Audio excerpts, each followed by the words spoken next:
It was a cold morning when Ethan walked into a new school, clutching his backpack like it was the only thing keeping him steady. He didn't look around much. He didn't care to. New school, new faces, same feeling like he didn't belong anywhere. In English class, he chose the back row and stayed silent. The teacher noticed him immediately. She was calm but sharp in the way she observed the room, like she could read the story behind every student without them speaking a word. "Ethan," she called during attendance. He barely responded.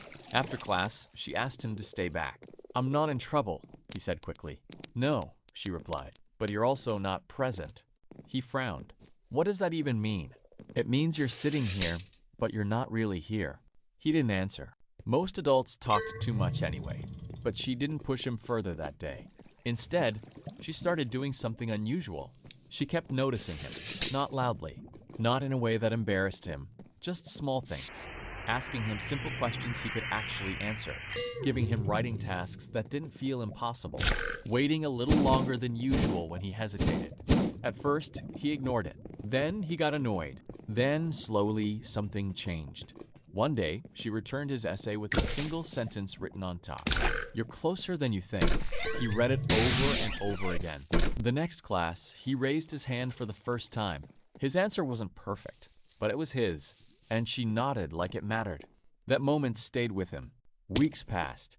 He started trying, not because everything became easy, but because someone refused to treat him like he was already lost. Sometimes after class, he stayed behind without being asked. One afternoon, when the room was almost empty, he finally spoke what he had been holding in for a long time. "Why do you care if I do better or not?" She paused, thinking carefully. "Because I've seen what happens when no one does," she said. "And I've also seen what happens when someone finally does." He looked down. "I didn't think I was worth that kind of attention." "You don't earn worth by being perfect," she replied. "You just have it. The work is learning to see it." A quiet silence filled the room. "I still feel like I'm behind everyone," he admitted. "Then start where you are," she said. "Not where you think you should be." That stayed with him longer than any lesson. Months later, he stood in front of the class and spoke without shaking. His words weren't perfect, but they were real, and for the first time, he didn't feel invisible. From the back of the room, the teacher simply listened, not as someone who fixed him, but as someone who had helped him realize he didn't need fixing, just a reason to start trying. And sometimes, that's enough to change everything.